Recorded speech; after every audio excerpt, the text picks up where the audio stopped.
Danny, you said after the game that you recruited Ralph. Is that right? Yeah, I left. I left quickly thereafter. Okay, so you didn't finish that recruiting. Okay. This is in my transition from you know being here, recruiting, and then taking Oklahoma State job in January. So with that, do you typically have when you were a primary recruiter on guys as an assistant, do you have a different relationship with them when they come into the program? You know, it, all recruiting, it's different. I mean, you recruit these kids and they come in and you may develop strong relationships with them. They may gravitate towards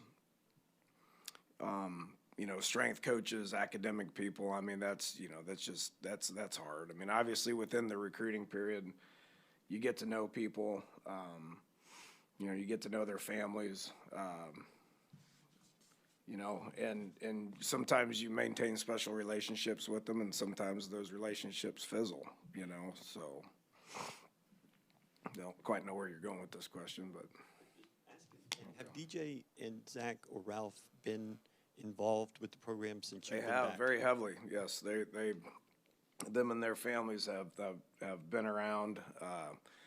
They come to a lot of the events. I mean, heck, I was probably hiring DJ. Here in the next couple of months. So, that was a sad day. We lost 3 good Cougs. They were at a homecoming event. They were going to go to the games and stuff. So they were around a lot. And, I made that comment. Former Cougs are no different than current Cougs. I mean, they're all family, and that's a sad day. It was a sad day. Daniel, before we move on, was that going to be a defensive analyst position, or?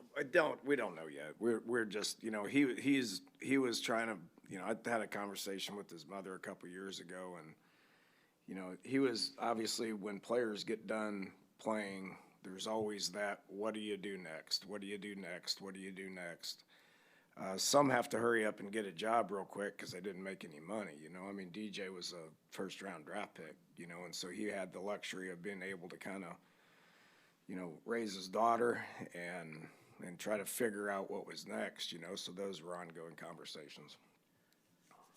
In wrapping up Saturday, when you look at things and at the same time wanting to move forward, get that one out of the way, is there anything that you take from that one other than the loss that you want to focus those last 2 games to try to get you guys to bowl eligibility? Yeah, it was a disappointing loss, man. I felt like we had a real shot, and we did. Defense played good enough to keep us in it, got some stops, and kept it a close game. Offensively, it's just not good enough. Special teams was a wash. Didn't do anything to hurt us. Didn't do anything to really help us. Did their job. Offensively, we didn't do a good enough job. And it comes down to being pitiful in the passing game, which is perplexing to me because we've been good throwing the ball. We were top 10 last year. It's not my goal to every team's different, and we went into this season. Obviously we've talked a lot about this, trying to run the ball better. We've called runs 60% of the time on first downs. So we're trying to be balanced. I think we're a better team if we are balanced. The running game wasn't pitiful. We just couldn't get enough first downs to get in rhythms to be able to continue to sustain drives. Donovan did a good job with extending plays with his legs and getting us some first downs on third down. Other than that, the passing game was inept.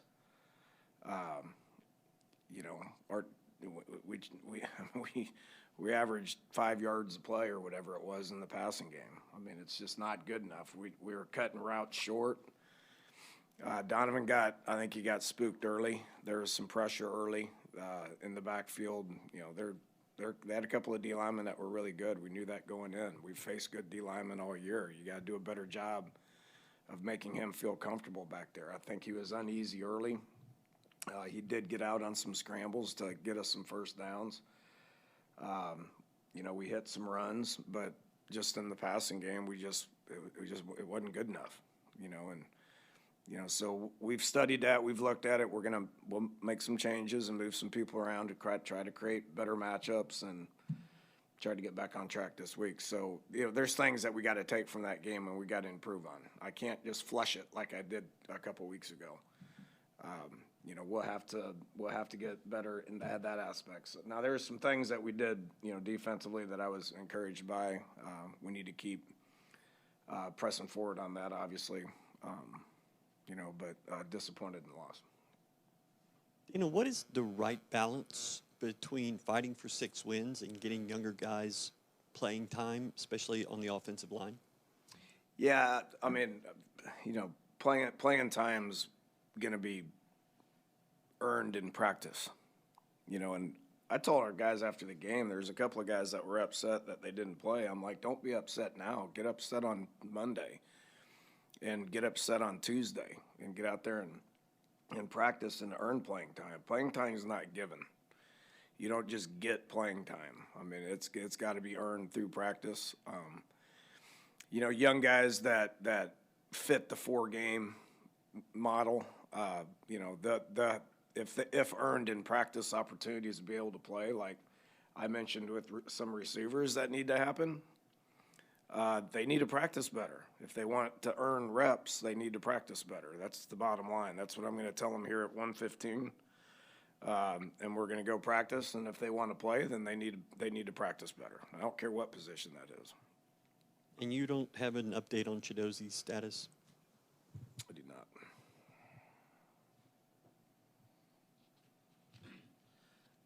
Dana, at what point did something change last week with Matthew? And I know it went from non-surgical and stuff. Did he go to another specialist, or did he see somebody that sort of changed the direction of things? Yeah, he saw a fit specialist on Wednesday. Okay, so when I was in here on Monday, it was, you know, it was day to day. He was down there saying, I'm going to try to play. I'm going to try to play. I mean, he wants to play. Okay, and so he went to the foot specialist, and they said, I don't recommend playing. You know, feet, if not healed correctly, can linger and slow you down. You know, it did to Keyshawn last year. You know, he came off of that foot as a junior, and it slowed him down a step. So obviously Matt's got a bright future, a lot of ball ahead of him. So, you know, you know, he needs to heal the right way. You know, so he can get back on track next year. Coach, just a comment on the senior class and what this really has meant to your program. Yeah, it's an old group. You know, we've been discussing this a lot in our building, just you know, COVID, you know, we've had to like actually call guys in and say, you know, you're a senior. And sometimes they're like, I didn't know I was a senior. I don't know what grade I'm in. Joking on that kind of a little bit, but yeah, they're just it's an older group that's been here. You know, a lot of 6th-year guys. You know, there's even a 7th-year guy. But just been around. You know, we've been here going on 5 years now, and a lot of these guys have been in the program for the entire time. I mean, you got Keelan and Jack that were here prior to me being here for a year. You know, so you know, just an older group that has, you know, been there with us, you know, thick and through, and, you know, had success in American, you know, and helped make this transition into the Big 12. So it's a special group that means a lot to me. Along those lines, Dana, you talked about having a couple guys like Patrick and Nelson that if the iron's hot, so to speak, you know, they have a year that they could come back, but obviously they could leave or will leave. Can you address? They are leaving. Yeah, Yes, well, they'll go through senior right. night. I didn't want to Saturday take their night. announcement away from them. Correct. But that situation, and then Lane. You know, Lane's kind of a different guy. I think he's, 25, 26, maybe older. He's older than that. He may be hitting 30 Close to here. 30. I do think he may have hit 30. I have to look Just it up. with him, I mean, was that, can you kind of address how, you know, he's got a year, but, you know, his decision to sort of get on with life and how that maybe affects you and what you do at that position moving forward? Yeah, we'll order another one. You know, it's, you know, just life. The clock ticks. It's different for everybody. You know, there's some guys that, you know, your time expires and you need to go. You know, some guys don't, you know, they don't go, you know, but their body goes. You know, there's some guys that are wore out that are seniors that aren't playing as much as they want to based on just the internal clock, you know, and what their mindset is. You know, Lane's from Australia, you know, so he's married and his wife's not here, you know, and so that takes its toll. You know, he's graduated. He's done a great job for us, man. He's fun to be around, great fun to talk to. Had a good game last week too, by the way.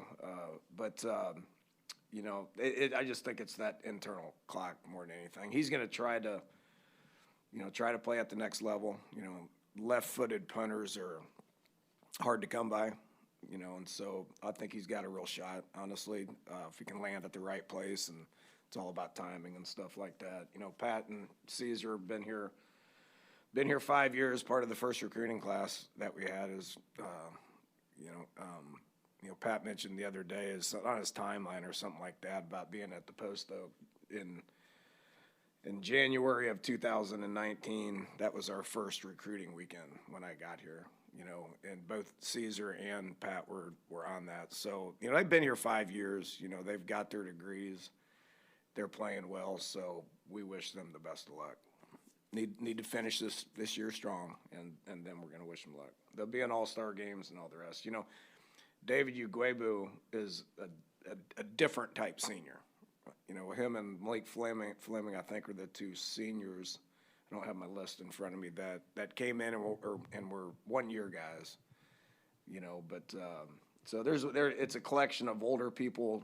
Most of them being here for the entire time that I've been here, but a couple different ones as well. Is there an update on Malik?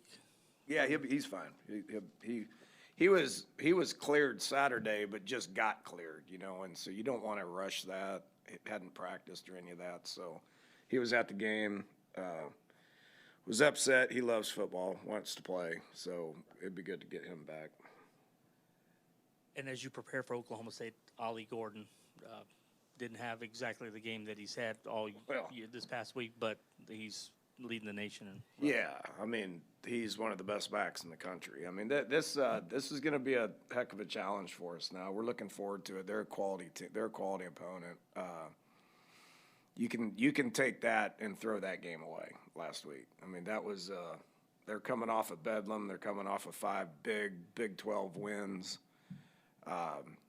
That was a perfect storm down there, literally, and it rained the entire time, and it was just, I mean, that's not Oklahoma State. I don't even want to watch it. You know, Coach Gundy, I've got a lot of familiarity. This goes way back. He's been there forever. He's one of the best coaches in the country, and I think this might be one of his best coaching jobs that he's done. They got 52 new players on their team. You know, took a lot of portal guys, and you know they got a lot of returning guys coming back as well. That program is set up for success. You know a lot about it, and they've had a lot of success for years and years. So these guys are going to be ready to play. They're in the Big 12 race, so they have a lot to play for. And you know, you look at all those teams tied for second. You know, Texas is alone at 1. They don't play Texas, but everybody else, like the teams that are tied for second, I mean, they beat most of those teams. So they're in the race, you know, and coming off of that performance, you know, for whatever reason, going down there in that storm and all that, I mean, that's not them. I mean, these guys are physical. They're big. They're physical. Both sides. They're fast on defense. They got a tricky scheme, the drop 8 thing that we see a lot. I mean, they went out and hired it, and they're doing good at it. You know, and then offensively, it's about that run. But I've never seen so many called run plays ever. I mean, they call 90% run plays and hand it to that back, and the backup's pretty good too. And then they RPO the heck out of you with big receivers. So it's going to be incredibly challenging. This is a quality opponent. You've seen Bowman as well a little bit. Yeah, we heard him in 2018. I mean, when I was at West Virginia, I mean, he got hurt and knocked him out, and then he ended up transferring after that. Big kid, got a live arm. You know, he's 6'4", he's 210. You know, Cliff loved him when he coached him, thought that he could be as good as any of them that he's had. You know, and so, you know, he's kind of got his mojo back, you know, after transferring to Michigan and getting beat out by a pretty good one up there. He's kind of found a home and, you know, fits what they do. You know, hand that thing off to great backs. They're enormous up front. A lot of tight ends and fullbacks. They're tough. They're physical, you know, and then the RPO thing is pretty crazy.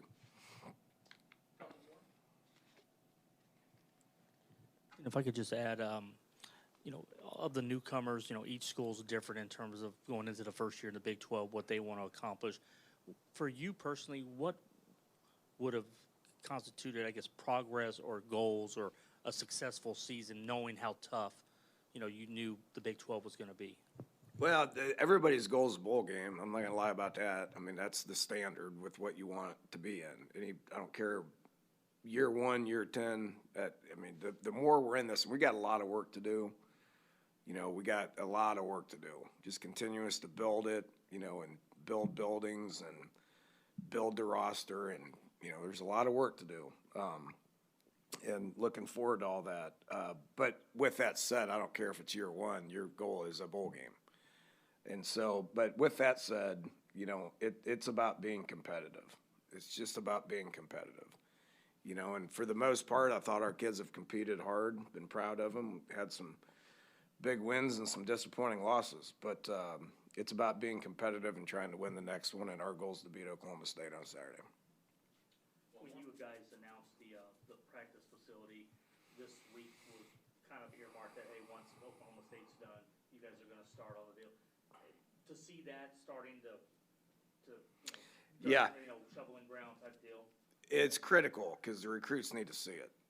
You know, right now they're looking at pictures, and they just frankly tell me that those are just pictures, you know, and so something's different about it when you start, like, seeing cranes and you start seeing stuff getting tore down because the scoreboard's got to come down, that top row of the stadium's got to come down, you know, and then they got to start clearing things and they got to start building. So, you know, I think, I mean, the opening, it's mid-December or something like that, you know, so once that gets close and, you know, it's the football operations center, you know, our practice situation's as good as anywhere with the indoor, the 2 outdoor, it's as good as anywhere.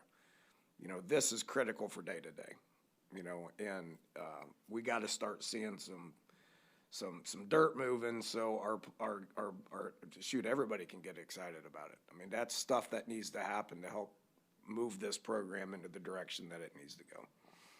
Thanks so much. All right, appreciate y'all.